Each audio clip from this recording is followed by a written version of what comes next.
చాలా చోట్లలో కేసీఆర్ ముఖ్యమంత్రి కావాలని ఆలోచన చేశారు. అక్కడ ఉన్న పరిస్థితులలో ఎమ్మెల్యేలకు క్యాడర్కు వచ్చిన ఇబ్బంది ఉండడం వలన కొంచెం నెగిటివ్ ఓటింగ్ అయింది. ఎలక్షన్ తర్వాత కేసీఆర్ ఓడిపోయిందంటే కొంచెం జీర్ణించుకోలేక ప్రజలు. కాబట్టి అందుకే ఈసారి పార్లమెంట్ ఎన్నికలలో 80% కేసీఆర్ గెలిపారని ఒక ఆలోచనకు వచ్చింది కొన్ని ప్రాంతాలలో. కరీంనగర్కి వచ్చే వారికి డెఫినెట్గా మాకు బీజేపీకి పోటీ ఉంటుంది. కాంగ్రెస్ ఇక్కడ 80%లో పోటీకి ఇవ్వదు కూడా. ఇప్పటికీ కాంగ్రెస్ అభ్యర్థి కూడా తెలిసే పరిస్థితి లేదు.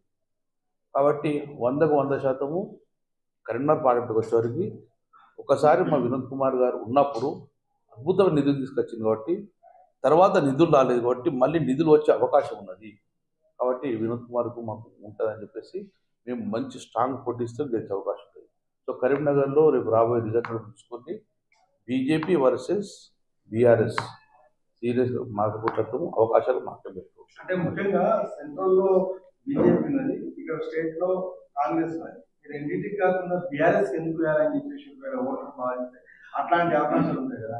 ఇప్పుడు 2014 సంవత్సరంలో కూడా అక్కడ మోడీ ప్రభుత్వం ఏర్పడ్డది. అప్పుడు వినోద్ కుమార్ గెలిచింది, ఇక్కడ మనది గెలిచింది. అప్పుడు మీకు బీజేపీ పార్టీ ఓటేయలేదు. అట్లనే ఇక్కడ కాంగ్రెస్ పార్టీ కరీంనగర్కి వచ్చేవారికి ఎట్టి పరిస్థితుల్లో కూడా గత హిస్టరీ చూస్తే పొన్నం ప్రభాకర్ తర్వాత కాంగ్రెస్కు ఓట్ బ్యాంక్ వస్తలేదు. ఇక్కడ ఇప్పుడు ఓట్ బ్యాంక్ రాదు. ఈవెన్ కరీంనగర్ కాన్స్టిట్యూన్సీలో కాంగ్రెస్ ఓట్ బ్యాంకు పోయినసారి 2018లో కానీ 2023లో కానీ థర్డ్ ప్లేస్ వచ్చేసింది. సో అంతకుముందుగా కాంగ్రెస్ కరీంనగర్లో గెలిచిన చరిత్ర లేదు.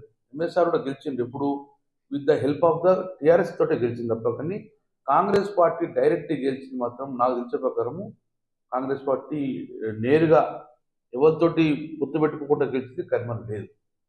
ఇప్పుడు నల్లమాచుకొండ ఉన్నప్పుడు గెలిచింది. నల్లమాచుకొండ గెలిచిన తర్వాత కాంగ్రెస్ పార్టీ సింగిల్ గెలిచింది ఎప్పుడు లేదు. ఒకే ఒక్కసారి ఎంఎస్ఆర్ గెలిచిండ్రు, అది కూడా టీఆర్ఎస్ పార్టీతో గెలిచారు. అప్పుడు కాంగ్రెస్ గెలిచారు. అందుకే కాంగ్రెస్కు ఎక్కువ శాతం కరీంనగర్ కాన్స్టిట్యూన్సీ ఉంది. ఆ ప్రభావితం ఎట్లా ఎదుర్కొంటుంది. ఇప్పుడు మాకు 3 ఎమ్మెల్యేలు ఉన్నాం కాబట్టి మేము ప్రభావితం చేస్తాం. డెఫినెట్గా మాకు అవకాశం ఉన్నది, మేము పోటీ చేస్తాం. ఎంపీ ఎన్నికల తర్వాత తెలంగాణ రాష్ట్రంలో ఎలాంటి రాజకీయ పరిణామాలు ఉంటాయి? ఎందుకంటే ఈ మధ్యలో కామెంట్ చేసింది, లోక్సభ ఎన్నికల తర్వాత ఏ క్షణమైనా కానీ ఇప్పటికే కోర్టులు ఉన్నారు, కేసీఆర్ కోర్టులు కాంగ్రెస్ పార్టీలో ఉన్నారు, ప్రభుత్వం పూర్తి చేసే అవకాశం ఉంది. మాకు తెలిసిన ప్రకారం అయితే ప్రజలచే ఏర్పడ్డ ప్రభుత్వము కాంగ్రెస్. మాకు కూల్చాలని ఉద్దేశం లేదు, 80% లేదు. ప్రజా తీర్పు శిరసావహించే బాధ్యత మా అందరినీ ఉండేది. కాంగ్రెస్ పార్టీ పరిస్థితి తెలుసు, దేశం మొత్తం కూడా ఎట్లా మారుతూ ఉంటాయో. వాళ్ళు కొట్లాడుకుని బయటగా చెప్పదేం కాదు, కానీ మేము కూర్చో ఆలోచన లేదు. వాళ్ళు విడిపోయి వాళ్ళు కొట్లాడుకొని వాళ్ళకున్న అంతర్గత యుద్ధంలో కాంగ్రెస్ పార్టీకి అంతర్గతం ఉంటుంది. ఆ రకంగా బయటకు వస్తే కానీ మాకు మేంగా పోయి తీర్చే ఉద్దేశం మాకు లేదు. ప్రజా తీర్పు ఇచ్చిన శిరసాయుధం మాకు అపోజిషన్లో అవకాశం ఇచ్చారు, అపోజిషన్ పాత్ర నిర్వర్తిస్తాం. డెఫినెట్గా ప్రభుత్వం వాళ్ళకి ఏర్పాటు చేసిన అవకాశం ఇద్దాం, చూద్దాం. అవకాశం వాళ్ళు ఫెయిల్ అయినప్పుడు వాళ్ళంటే అంతర్గత యుద్ధం అవుతుంది, మేము కాదు కదా. అప్పుడు వచ్చినప్పుడు ఆలోచిస్తాం.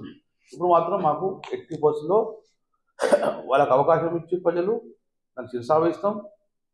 ప్రజలకు ఇచ్చిన హామీలు నెరవేర్చేదాకా ఉంటాం. మేము నెరవేర్చకపోతే డెఫినెట్గా మా పాత్ర మేము నిర్వర్తిస్తాం. అంటే పార్లమెంట్ ఎన్నికల తర్వాత స్థానిక సంస్థల ఎన్నికలు ఉంటాయి. అయితే పార్లమెంట్ ఎన్నికల్లో ఆ ఎన్నికల ప్రభావం అనేది వచ్చే ఎన్నికల పైన కూడా పడితే ఖచ్చితంగా బీఆర్ఎస్ తుడిచిపెట్టుకోబోతుందని చెప్పేసి కూడా కొంత ప్రచారం జరుగుతుంది, చాలా మంది మాట్లాడతారు. 1999 1999లో చంద్రబాబు గవర్నమెంట్ అద్భుతంగా ఫామ్ చేసింది. చేసుకున్న 1 మంత్కే చాలా ప్రజా వ్యతిరేక విధానాలు తీసుకొచ్చింది. స్థానిక సంస్థలు మొత్తం ఆకేస్తని చెప్పారు. కానీ ఇమ్మీడియట్గా 2 monthsలో స్టార్ట్ అయిన స్థానిక సంస్థలు కరీంనగర్ కార్పొరేషన్లో 5 గెలిచాయి. జిల్లా పరిషత్తులు పోయినాయి, అన్ని పోయినాయి. అంటే ఒక్కసారి ప్రభుత్వం వచ్చాక ప్రజా వ్యతిరేకం చేస్తే ఇమ్మీడియట్ స్థానిక సంస్థలు తీస్తారు. అలాగే కాంగ్రెస్ ప్రభుత్వం కూడా అలాంటి నిర్ణయం తీసుకుంటే డెఫినెట్గా స్థానిక సంస్థలు మొత్తం కూడా మళ్ళీ టీఆర్ఎస్లో వచ్చేస్తుంది. 1999లో మీరు ఎగ్జాంపుల్, ప్రభుత్వం ఏర్పడిన చంద్రబాబుకు 2000 సంవత్సరంలో 1 year లోపలనే 1 year 6 months లోపలనే కరీంనగర్ మున్సిపల్ కార్పొరేషన్ ఎన్నికలు పడితే మేము 5 గెలిచినాం అవుట్ ఆఫ్ 30. ఎంపీలు మన ఎంపీటీసీ వెళ్ళి సర్పంచ్. ఎందుకంటే ఆ 6 months చంద్రబాబు ప్రజా వ్యతిరేక పాలన తీసుకున్నాడు. ఏదైతే హామీలు ఇచ్చిందో నిర్వర్తించలేదు. ఇప్పుడు ఇమ్మీడియట్గా ప్రభుత్వ వ్యతిరేకంగా ఓటు జరిగింది. అట్లనే ప్రభుత్వ ఓటింగ్ ప్రజలు ఎప్పుడన్నా ఓటు వేయచ్చు. మీరు ఈ ఇప్పుడు గెలిచిన రేవంత్ రెడ్డి ప్రభుత్వము తక్కువ పని చేస్తే ఆయనకు ఎంపీ సీట్లలో తనకు అవకాశం వస్తుంది. ఏమాత్రం నిన్న వ్యతిరేకంగా ఉన్నాగా ప్రజలు మళ్ళీ టీఆర్ఎస్ కొట్టేసే పరిస్థితి. జాతీయ స్థాయిలో మళ్ళీ బీజేపీ అధికారంలోకి వస్తే బీఆర్ఎస్ పార్టీని చీల్చే అవకాశం ఉందని మంత్రి పొన్నం ప్రభాకర్ మళ్ళీ చెప్తున్నాను, బీఆర్ఎస్ పార్టీని ఎవరు చీల్చరు. బీఆర్ఎస్ పార్టీ ఒక కాజు కోసం పుట్టిన పార్టీ, తెలంగాణ రాష్ట్ర వేరుపాటు కోసం ముఖ్యమంత్రి పార్టీ. కాబట్టి ఇప్పుడున్న దృఢంగా టీఆర్ఎస్ పార్టీ ఉండటంలో చీల్చలేదు. డెఫినెట్గా మేమందరం కలిసి ఉంటాం, కుటుంబంగా పార్టీ ఉంటాం. ప్రజలు మాకు 2 సార్లు అవకాశం ఇచ్చిండు, ఒకసారి కాంగ్రెస్ పార్టీకి అవకాశం ఇచ్చిండు కావచ్చు, మళ్ళీ మాకు అవకాశం వస్తే మేము కొట్టాడతాం. డెఫినెట్గా మా మా ప్రతిపక్ష పాత్రను నిర్వర్తిస్తాం సమర్థంగా. అధికారం శాశ్వతం కాదు కదా, అధికారం ఉండదు కదా. ప్రజాపతిగా మా అపోజిషన్ పార్టీగా మాకున్నది, ప్రజల పక్షాన్ని కొట్లాడతాం. మళ్ళీ ప్రజల మనల్ని ఎట్లా చూరగొనాలని చెప్పి ప్రయత్నం చేస్తాం. తెలంగాణలో ఈ భూ ఆక్రమణ బాగా జరిగాయని బాగా కేసులు దాని మీద తప్పక నేను ఒక్కటిగా 2 సార్లు చెప్తున్నాను. మేము చట్టపరంగా ఎవరు తప్పు చేసినా శిక్ష అనుభవించాలి. ఎవిడెన్స్ డాక్యుమెంటరీ ఫోర్జరీ అవన్నీ ఎవిడెన్స్ ఉంటాయి. సో ఇక ఆరోపణలు చేస్తూ ఉంటారు, కానీ ఆరోపణలన్నీ నిజం కావు. చాలా ఆరోపణలు చేస్తూ ఉంటారు, నిజం కావు. కానీ ఎక్కడైతే నిజంగా ఉద్దేశపరంగా అయితే గిట్ట ఉద్దేశపరంగా ల్యాండ్ డిస్ప్యూట్లో ఉండి ఫేక్ డాక్యుమెంట్ ఒకటి గిట్ట అది చట్టపరంగా కోర్టులో ఉన్నది, కోర్టు నిర్వహిస్తుంది. మేము కూడా చట్టం తన పని తాను చేసుకున్నామని ఎప్పుడు చెప్పుకుంటూ వస్తున్నాం. ఈ అవిశ్వాసాలు బాగా మొత్తం దీన్ని ఎట్లా ఎక్కడి నుంచో కాదు, కరీంనగర్ కాన్స్టిట్యూన్సీలో మాత్రం ఇక్కడ అవిశ్వాసాలు జరగవు. కరీంనగర్ కార్పొరేషన్లో 60 మంది కార్పొరేటర్ ఉండడం, అవిశ్వాస తీర్మానం అంటే 45 కావాలి. So it's not possible. So మా కార్పొరేటర్ అందరం డెఫినెట్గా రాత్రి సమావేశం ఏర్పాటు చేసుకున్నాం. మా కార్పొరేటర్ ఒక ధైర్యం భరోసా ఉంటుంది. ఎమ్మెల్యే మేమే ఉన్నాము, ప్రభుత్వం కాంగ్రెస్ పార్టీ ఉండొచ్చు, కానీ మేయర్ కూడా మన పార్టీ ఉంది కాబట్టి డెవలప్మెంట్ చేసుకుంటాం. కాబట్టి డెఫినెట్గా రాబోయే కాలంలో ఈ కార్పొరేషన్ మళ్ళీ టీఆర్ఎస్ ఎగరవేస్తాం ఒక ధైర్యం ఉంది. కాబట్టి మా కార్పొరేటర్ మా అరకట్ట అవుతుంది. లోక్సభ ఎన్నికలకు ఎట్లా సిద్ధమవుతున్నారు? 45 రోజులు అయిపోయింది ఇప్పటికీ కాంగ్రెస్ ప్రభుత్వం ఏర్పాటు చేసి.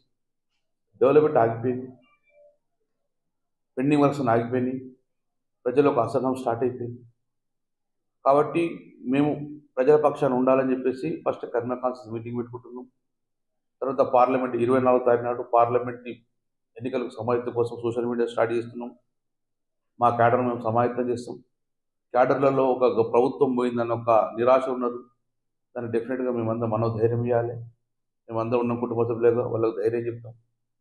ప్రజలకు వస్తే ధైర్యం ఉంటే ఇంకా రెట్టింపు ఉత్సాహంతో పనిచేస్తారు మా క్యాడర్. కాబట్టి 24 సోషల్ మీడియా ద్వారా రేపు 21వ తారీఖు నాడు మా కాన్స్టిట్యూన్సీ మీటింగ్ ద్వారా ప్రజలు మనందరం కలుసుకొని మళ్ళీ ఈ కుటుంబం మళ్ళీ ముందుకెళ్ళే ప్రయత్నం చేస్తాం. ఎన్నికల కోసం సమాయత్తం అవుతాం. ఈ పార్లమెంట్ ఎన్నికలలో డెఫినెట్గా మళ్ళీ మా క్యాడర్ ఛార్జ్ చేసుకొని ఎన్నికలకు సిద్ధమవుతాం. గెలిచే అవకాశం ఉన్నాం కాబట్టి మేము పాటిస్తాం.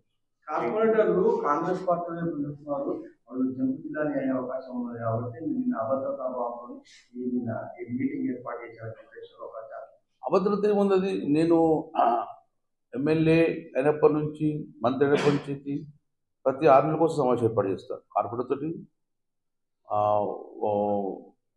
డిన్నర్ మీటింగ్ పెట్టుకుంటాం, మేము రెగ్యులర్ మీటింగ్ పెట్టుకుంటాం, కాన్ఫరెన్స్ మీటింగ్ పెట్టుకుంటాం. అందులో బాగానే పెట్టుకున్నాం. ఎలక్షన్ తర్వాత మా కార్పొరేటర్ అద్భుతంగా పనిచేసింది.